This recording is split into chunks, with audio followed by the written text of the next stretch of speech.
Malaysia Kuala Lumpur TBS central bus terminal Kuala Lumpur. এখান থেকে সারা মালয়েশিয়াতে বাস যায়, ইন্টারন্যাশনাল বাস এখান থেকেই যায়। কত অত্যাধুনিক মানের একটা বাস টার্মিনাল ভাবতে পারেন। যাচ্ছিলাম মালাক্কা সেন্ট্রাল, খুব সুন্দর একটা জায়গা, পুরনো শহর, পর্তুগিজ আমলের শহর। শুনেছি পর্তুগিজরা এই পর্তুগিজ আমলে এই শহরটা পর্তুগিজরা শাসন করত। হাঁটতেছি মালাক্কা সেন্ট্রাল একটা ফুটওভার ব্রিজ দিয়ে। কত সুন্দর একটা ফুটওভার ব্রিজ, সারাদিনে কয়জন মানুষ পারাপার হয় জানি না, অথচ ব্রিজটা দেখেন কত সুন্দর।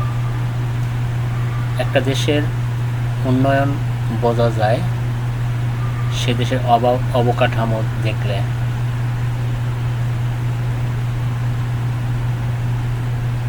হাঁটতেছিলাম, শেয়ার করতেছি সবাইকে। একটা সুন্দর মনোরম পরিবেশ,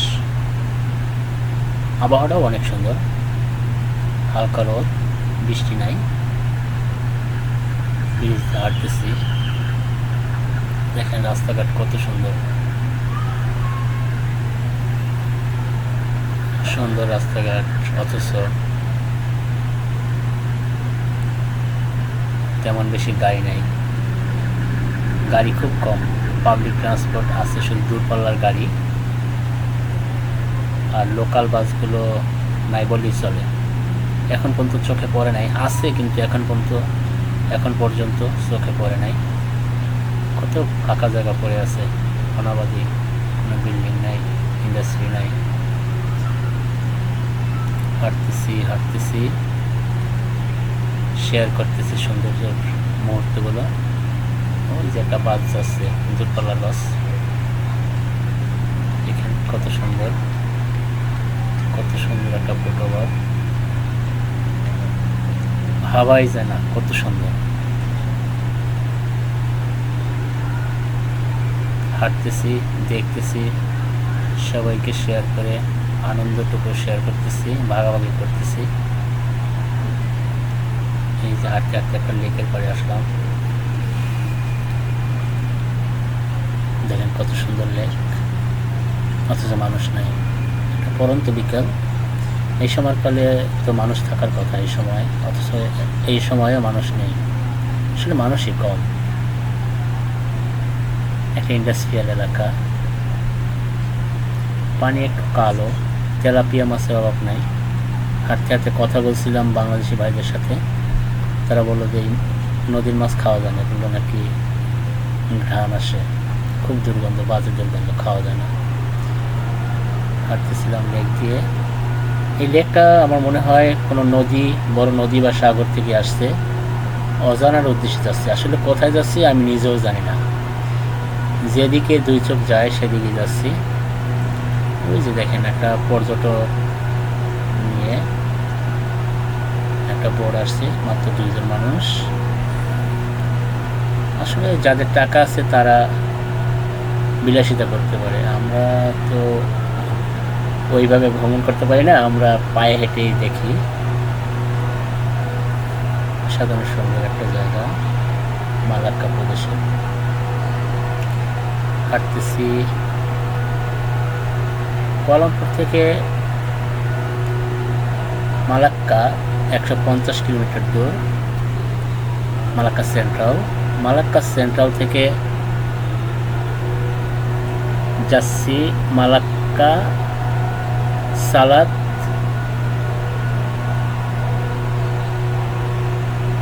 মসজিদ, সালাত মালাক্কা। এই যে শৈলা গাছ এখানেও আছে। শৈলা গাছ আমার মনে হয় ইন্টারন্যাশনাল, সারা পৃথিবীতেই শৈলা গাছ আছে। সিঙ্গাপুরেও শৈলা গাছ দেখলাম, মালয়েশিয়াতেও শৈলা গাছ আছে, চায়না গেছি সেখানেও প্রচুর পরিমাণ শৈলা গাছ। যেখানে নদী আমার মনে হয় সেখানেই শৈলা গাছ আছে। থাইল্যান্ডে দেখলাম শৈলা গাছ। দেখেন কত বড় রাস্তা, 4 লেন, অথচ মানুষ নাই। নদীটা খুব ভরা, জোয়ারের সময়। ওই যে একটা বিল্ডিং, ওইটা সিঙ্গাপুরের MBS বিল্ডিংয়ের মতোই। এই যে হাঁটতে হাঁটতে চলে আসলাম মালাক্কা মসজিদ, সালাত মালাক্কা।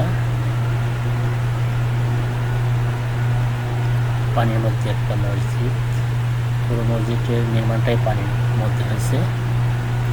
এই সাগরটা হচ্ছে আন্দামান সাগর, যে সাগরের সাথে সংযুক্ত আছে Brunei, Indonesia, Cambodia, Vietnam, China, Andaman সাগর। দেখেন মসজিদের পরিবেশ কত সুন্দর। এই মানুষগুলো চায়না, চাইনিজে বেড়াইতে আসছে।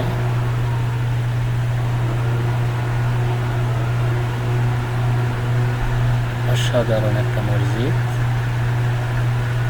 অসাধারণ সুন্দর পানির মধ্যে। বান্দর, বান্দর বসে আছে। আসলে বান্দরের স্বভাব চরিত্র সারা পৃথিবীর একই রকম হয়। সারা পৃথিবীর বান্দর আমার মনে হয় বান্দামি করে। জানি না এটা কোন জাতের বান্দর। পরে একলাই দেখলাম, ওর তো সঙ্গী ভঙ্গি নাই। এক ভদ্রলোক কোনো খাবার দিচ্ছে কিন্তু নিচ্ছে না। কিন্তু মসজিদের মেইন ফলকে আসলাম, মেইন গেট দিয়ে। আসলে মসজিদের ভিতরে এখন যাওয়া যায় না, এটা বন্ধ থাকে। শুধু নামাজের সময়ই মসজিদের দরজা খোলা হয়। আর মেইন গেট জানি না কতক্ষণ খোলা থাকে, কিন্তু সারাদিন খোলা থাকে। মনে হয় রাত্রে বন্ধ করা হয়।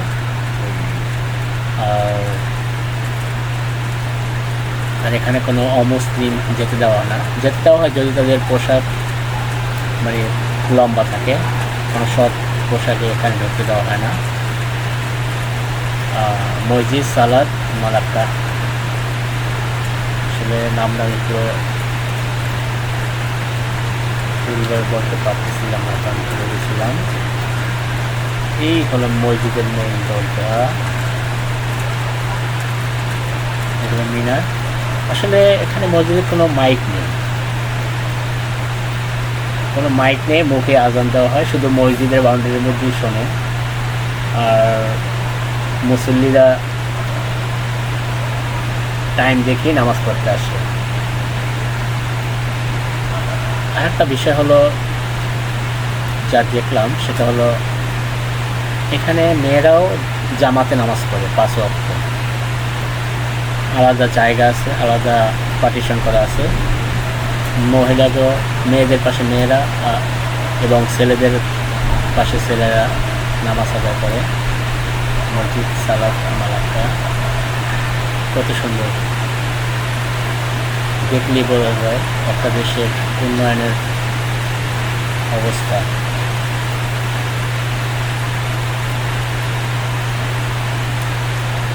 শেয়ার করতেছি সবার কাছে।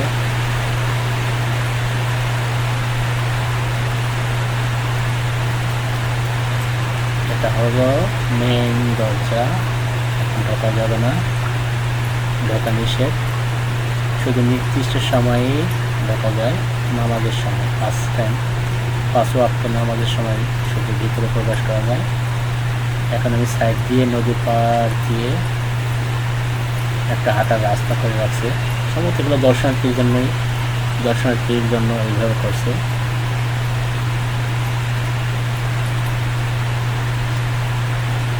ওই যে দূরে দেখা যায় ওগুলো হোটেল। এই নদীতে মাছের কোনো অভাব নাই, এত পরিমাণে মাছ ভাবতেই পারবেন না কত মাছ। অবশ্য দেখা যায় না, ক্যামেরায় ফুটেজ আনা যায় না মাছের। একটু আগে দেখলাম একটা শাপলা পাতা মাছ, যেটা ইংলিশে বলে স্প্রিং ফিশ। তারপর হাঙ্গর আর ছোটো ছোটো কি মাছ যেন আছে, পোমা মাছের মতো। আবার আমরা গ্রামের বাসায় বলি যে কাইক্কা মাছ, কেউ বলে বকচিনা মাছ, কেউ বলে বগা মাছ, সেই বড় বড়। আমার একটা 5 থেকে 7 কেজি হবে। আর আসে মাঝে মাঝে, আবার চলে যায়, দেখাতে পারতেছি না। এই যে হাঁটতে হাঁটতে মসজিদের পিছনে চলে আসলাম। এটা হলো মসজিদের পিছন সাইডটা, নদীর সাইড। কত সুন্দর, হঠাৎ একটা হোটেল নির্মাণাধীন। এই যে বাংলাদেশি ভাইরা ঘুরতে আসছে, এই যে বাংলাদেশি ভাইরা ঘুরতে আসছে ফলকের মতো। এই পাশটা আর এই পাশটা একই রকম দেখতে, অনেক সুন্দরই লাগে, অসাধারণ সুন্দর। চিন্তা করতে পারেন কত সুন্দর, যেরকম আবহাওয়াটাও সুন্দর, জায়গাটাও এরকম সুন্দর, সব কিছু মিলিয়ে অসাধারণ। এই যে বাংলাদেশি ভাইরা আজকে রোববার তো তারা বেড়াতে আসছে। এলাকায় প্রচুর বাংলাদেশি আছে, প্রচুর বাংলাদেশি আছে। ইন্ডাস্ট্রিয়াল এলাকা, একটু দূরে ইন্ডাস্ট্রিয়াল এলাকা। মালাক্কা সেন্ট্রাল থেকে এখানে 11 কিলোমিটার পর পায়ে হেঁটে আসলাম।